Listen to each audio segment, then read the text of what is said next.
an image of better and simpler times when business was consistent and brisk.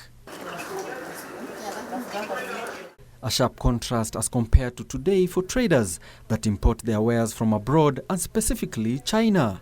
Kenya imports heavily from the Asian country, with most traders in textiles and electronics around the city shipping nearly all of their wares from the economic powerhouse. Now what we are using, it's only what most of our suppliers, the ones who supply to us, what they have in stock.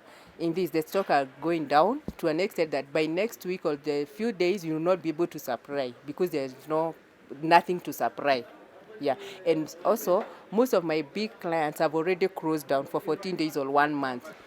The importation of the goods has really affected that we're coming from China, and our business mostly depends on the production in China. For the last 2 months, the production supply line has really slowed. Traders like Sharif, who have had to contend with a sharp decline of orders due to measures put in place to curb COVID-19 infections locally and abroad, says if the worst comes to worst, they will be left with no choice but to close soon. Well, if the government closes, we will have no option but only to obey whatever the government says, because we will have to look for other means to survive.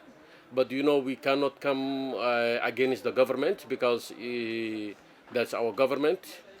For the welfare of the population of the Kenyan citizens, we have to obey the government so that we will have to find ourselves the way we have to survive.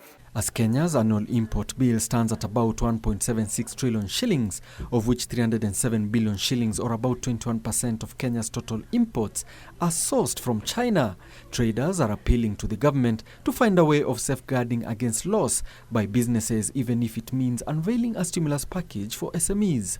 We wanted to know how the government, in one way or the other, they can assist us, whether they can be able to help us to send us our money through M-Pesa in such a way that we can be able to cater for our bills, which we are unable to cater due there is no business and most of them they have closed down.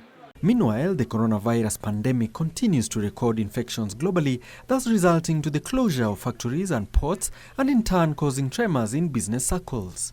Even before a total lockdown of the city and its environs, traders like the ones here are saying that their stocks might not last. But the appeal now to the government is that tax breaks will cushion them from the impending disaster. Alan Aoko, Channel 1 Business in Nairobi.